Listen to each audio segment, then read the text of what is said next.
Hello friends, कैसे हैं आप सब। I hope you all are very well. दोस्तों, ये पॉलिटी का प्रैक्टिस सेट 31 है। इसके पहले आपके 30 प्रैक्टिस सेट आ चुके हैं। डिस्क्रिप्शन में पॉलिटी का प्लेलिस्ट मिल जाएगा, यानी पॉलिटी का जो प्लेलिस्ट है उसमें पॉलिटी के इंपॉर्टेंट वीडियो, साथ में उसके कॉन्सेप्चुअल क्लैरिटी, साथ में ऑल रिकॉर्डेड क्लासेज हैं।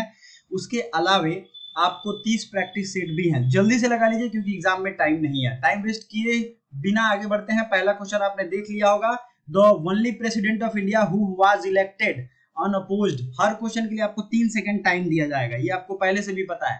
3 सेकंड का टाइम दिया जाएगा। जो भी आपका फाइनल स्कोर हो उसको लास्ट में कमेंट बॉक्स में कमेंट करिएगा कि सर मेरे 20 में से 15 ही सही हुए, 10 ही सही हुए। कोई बात नहीं है, इंप्रूवमेंट सबको होगा। जो नहीं आया उसको नोट करते चलना है। तो इस क्वेश्चन का आंसर आपको कमेंट बॉक्स में कमेंट करना है, ठीक है। इस क्वेश्चन का आंसर आपको कमेंट बॉक्स में करना है, इसीलिए पहले सबसे पहले, और ये सबसे ज्यादा बार आपके एग्जाम में रिपीट किया गया है। और लास्ट में हम इसका आंसर भी देखेंगे। Which of the following condition में lead to the resignation of government. कौन से कंडीशन में गवर्नमेंट की रिजाइनेशन हो जाती है। अब देखिए, इसमें आपको समझना पड़ेगा। ये क्वेश्चन आराम से पढ़िए। निम्नलिखित में से कौन सी स्थिति में गवर्नमेंट को इस्तीफे का कारण बन सकती है। Defeat of an ordinary bill introduced by minister, the defeat of a money bill. क्या हो सकता है। अगर कोई ऑर्डिनरी बिल है, ठीक है, वो इंट्रोड्यूस करने से अगर वो डिफीट हो जाता है तो दूसरा है defeat of a money bill. क्या लगता है आपको किस केस में होगा। अब इसमें देखिए, यहां क्लियरली लिखा हुआ है कि ना राज्यसभा ना लोकसभा की बात की गई। तो आप ये समझ लो कि कोई बिल अगर लोकसभा में मेजोरिटी में है, हमने पास कर भी दिया, लोकसभा में और राज्यसभा में ऑर्डिनरी बिल जो है वो पास नहीं भी हो पाता है, तो क्या सरकार को रिजाइन करना पड़ता है। नहीं करना पड़ता है ना। तो ये चीजें यहाँ समझनी पड़ेंगी। तो उस हिसाब से अगर defeat of a money bill, money bill जो है वो लोकसभा में ही आता है और उसके सारे पावर्स लोकसभा स्पीकर को और लोकसभा के मेंबर्स को ही है, लोकसभा को स्पेशली है। तो यहाँ पे अगर मनी बिल डिफीट हो जाता है तो आपका पर्पस खत्म हो जाएगा, आपकी सरकार गिर जाएगी। तो क्या होगा, right answer two only, one only, both या नन। तो क्या होगा, टू वनली। ऑर्डिनरी बिल के केस में ये लागू नहीं होता है, ध्यान से सोच के देखिए। अगला क्वेश्चन आराम से पढ़िए। If the Union Parliament is to assume legislative power over and subject included in the state list, the resolution to the effect has to be passed by which of the following। क्या हो सकता है। यदि केंद्रीय संसद को विधायी शक्ति ग्रहण करनी है तो राज्य सूची में शामिल विषय है, तो इसका ऐसा प्रस्ताव कहां से पारित किया जाएगा। ये बहुत अच्छा क्वेश्चन है। पिछली बार कुछ बच्चों ने कमेंट किया था कि सर पार्लियामेंट का बहुत इजी टाइप क्वेश्चन है, तो इस बार बना के देखो सब लोग कैसा इजी है हार्ड है बताओ। देखते हैं, कुछ लोगों का सही भी हो रहा है। Very good very good very good. तो ये राज्यसभा होगा। राज्यसभा ही राज्य के मैटर पे उसको लेजिस्लेटिव पावर है, ठीक है, ये ध्यान रखना है। उसके बाद वो लोकसभा से होगा। इस क्वेश्चन को जरा प्यार से पढ़िएगा और आंसर करने की कोशिश करिएगा, बड़े बड़े क्वेश्चन है। अगला है right to education under 21 covers which age. Right to education जो आर्टिकल 21A है उसके अंतर्गत किस उम्र को कवर किया जाता है। इस चीज को समझना पड़ेगा आपको, इसको हम क्लियर कर देंगे आज। Up to 14 year, 6 to 40, below 6 year age, कौन सा होगा।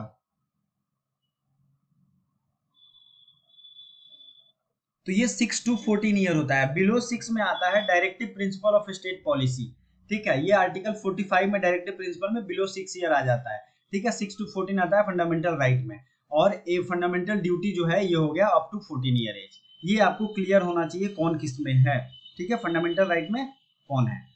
अगला क्वेश्चन है in constitution what is not defined. Constitution में क्या परिभाषित नहीं है। क्या परिभाषित नहीं है, क्वेश्चन ध्यान से देखिए।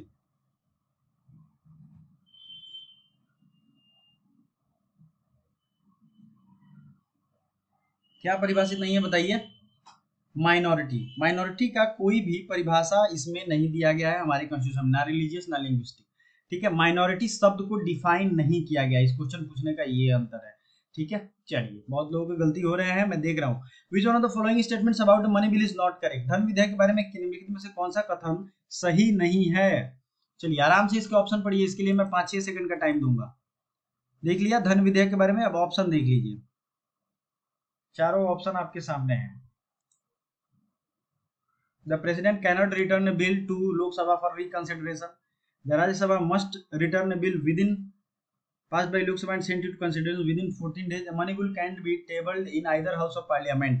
क्या सही नहीं है, क्या लग रहा है। किसी भी सदन में रख सकते हैं क्या मनी बिल को। मनी बिल को हम किसी भी सदन में रख सकते हैं? नहीं रख सकते हैं ना, सिर्फ लोकसभा में आता है money bill. Got it. Next question, अगर आपको और भी सब्जेक्ट की प्लेलिस्ट चाहिए तो हमारे हिस्ट्री और polity, geography and general science सबके प्लेलिस्ट चल रहे हैं, आप प्लीज विजिट करिए। सारे प्रैक्टिस सेट आपको अवेलेबल हैं, डिस्क्रिप्शन में सबके प्लेलिस्ट है, सबके। आपको पता है जनरल साइंस के 40 से ऊपर प्रैक्टिस सेट हैं, ज्योग्राफी के अभी कम है, 10-12 ही हैं, और आपको हिस्ट्री के भी लगभग 20 होने वाले हैं, 19 प्रैक्टिस सेट आ जाएगा मे बी। तो आपको ये दोनों ध्यान रखना है, ठीक है। ओके, अगला क्वेश्चन भी आपको देखना है, प्यार से पढ़ना है, आंसर करना है, गलत नहीं करना है, ये ध्यान रहे। मैच 1 को 2 से मैच करना है। अब क्या है, प्रेसिडेंट ऑफ इंडिया, देखिए ये क्या है, फंक्शनरी है, उनके ओथ एंड अफर्मेशन होता है। प्रेसिडेंट ऑफ इंडिया को क्या अफर्मेशन दिलाया जाता है? सीक्रेसी ऑफ इंफॉर्मेशन, जजेज ऑफ सुप्रीम कोर्ट को फेथफुल डिस्चार्ज ऑफ ड्यूटी, कौन सा हो सकता है? Members of parliament faith and allegiance to the constitution of India, minister of union upholding the constitution. ठीक है जी, क्या हो सकता है? और इसमें कोड दिया हुआ है एबीसीडी का।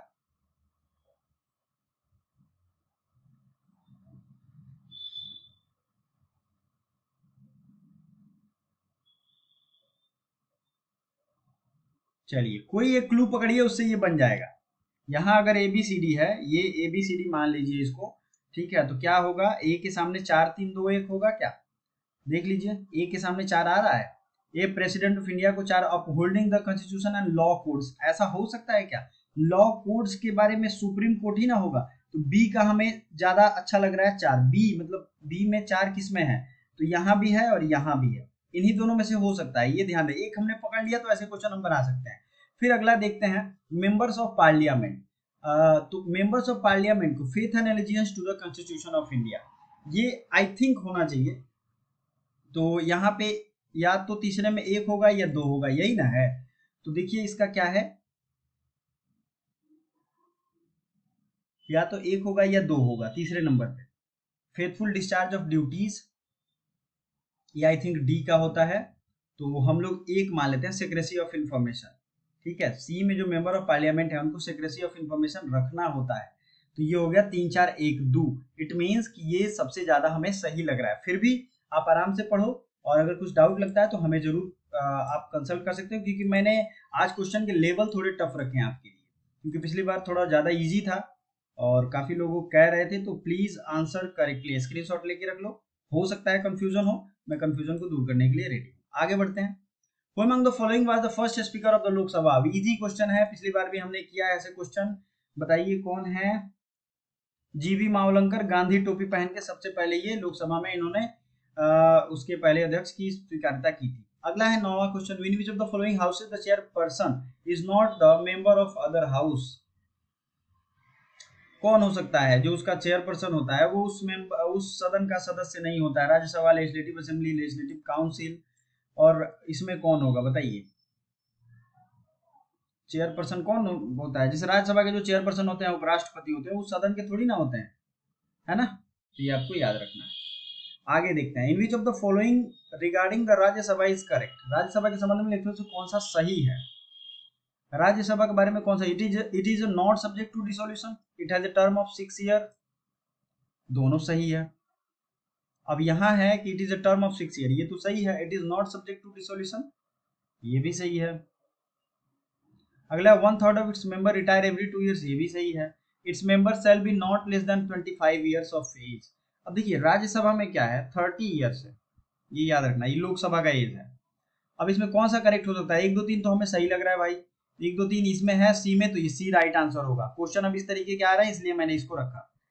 और हमने एलएलबी और बीएलएलबी दोनों के पॉलिटी के क्वेश्चन पेपर को सॉल्व करवा दिया है अलग से, तो प्लीज जाइए और देखिए कि हमारा करंट अफेयर्स और ये कितना रेलेवेंट है। पिछले 5 साल के क्वेश्चन पेपर सॉल्व करिए, सबके प्लेलिस्ट में है। विच of the following is not associated with parliament? Dismiss, dissolve, prorogue and adjournment. क्या करते हैं? डिसॉल्व करते हैं, प्रोरोग करते हैं, एडजर्नमेंट करते हैं, डिसमिस भी करते हैं क्या? डिसमिस करते हैं सब लोग, बताइए जो लोग भी लाइव हैं वो डिसमिस कर पाते हैं क्या? हम लोग नहीं कर पाते हैं, तो ये हो जाएगा राइट आंसर, नॉट एसोसिएटेड कर। अगला है the president of India is head of the state as well as government, head of the state, head of the government, कौन होते हैं? द प्रेसिडेंट ऑफ इंडिया जो है हेड ऑफ द स्टेट होते तो हैं।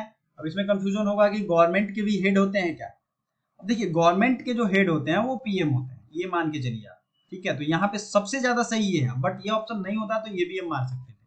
तो third is the right answer. बहुत लोगों के गलत हो रहे हैं, कंफ्यूजन है, क्वेश्चन ही मैंने ऐसा डाला है। The committee of parliament of on official language, official language का जो पार्लियामेंट होता है और कमेटी होता है वो कितने मेंबर्स का होता है, कौन कौन से कहां से आते हैं बताइए।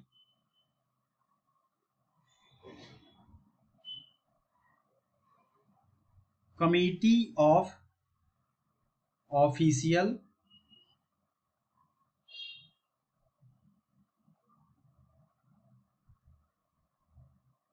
बताया जाए कौन होगा। 10 20, 10 फ्रॉम लोकसभा, 20 फ्रॉम राज्यसभा। ये तो आपको कॉमन सेंस से भी पता चल जाएगा, क्योंकि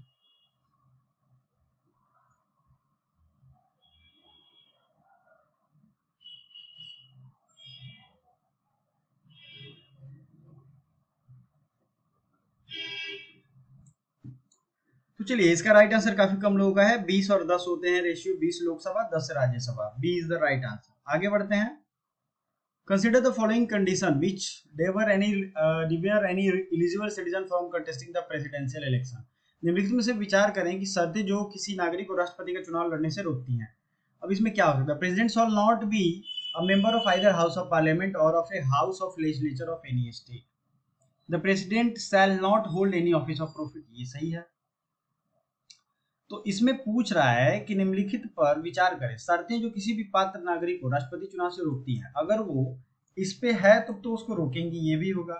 और ये कह रहा है कि नहीं होना चाहिए, मतलब वो नहीं, the president shall not be, किसी भी मेंबर का वो सदस्य नहीं होगा, ये भी पात्रता है क्या।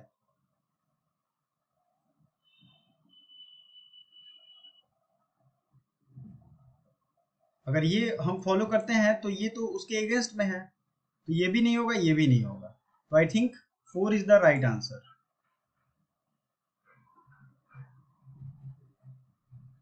ठीक है, क्योंकि ये दोनों यहाँ पूछ रहा है नहीं रोकती हैं। अगर ये पूछता कि प्रेसिडेंट बनने के लिए क्या क्या शर्तें हैं, तो ये शैल नॉट अगर होता तो ये दोनों सही होता। ठीक है, यहाँ पूछ रहा है रोक रही है, प्रेसिडेंट की ये पात्रता है, तो यहाँ क्या होगा, नन होगा। Rajya Sabha mentioned win which article, Rajya Sabha बोले किस। एक चीज यहाँ क्लियर रखिएगा, ऊपर वाले क्वेश्चन में मैं कह रहा हूँ कि ये रोकने की बात की गई है, इसलिए ये दोनों एग्जैक्ट पात्रता होती हैं, तो यहाँ नन होगा। Rajya Sabha mentioned in which article, Rajya Sabha किस आर्टिकल में बताया गया है। पिछले जो लोगों ने भी प्रैक्टिस सेट लगाए होंगे, पिछले प्रैक्टिस सेट में मैंने इस क्वेश्चन का आंसर बताया था, लोकसभा किस में है और राज्यसभा किस में है। ये दोनों 79 जो है कॉन्स्टिट्यूशन ऑफ पार्लियामेंट है। ठीक है, इसके आगे आप समझ लो 80 में आपको राज्यसभा हो जाती है और लोकसभा हो जाता है 81 में। तो ये तीनों याद रखना है आपको। अगला है the president nominates 12 members from Rajya Sabha according to.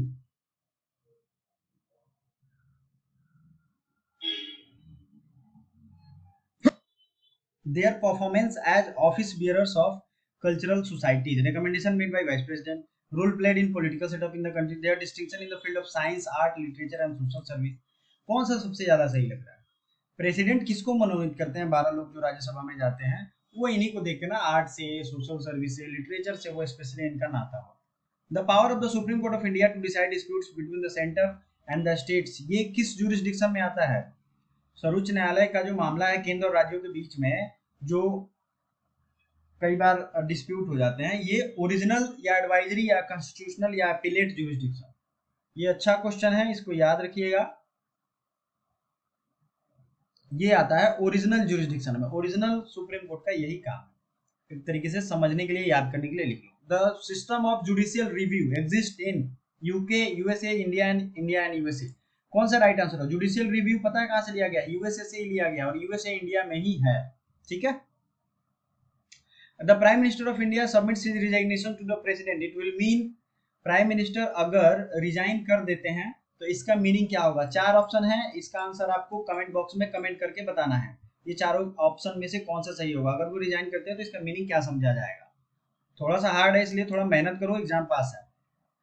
चलिए अगला है the joint sitting of the houses parliament is convened, कब किया जाता है convene, only in case of national emergency, नहीं होगा। When bill pass by house and rejected by other house, हो सकता है। टैक्सेज अप्रूव्ड, ये भी नहीं होगा। तो क्या होगा, B is the right answer. Thank you so much.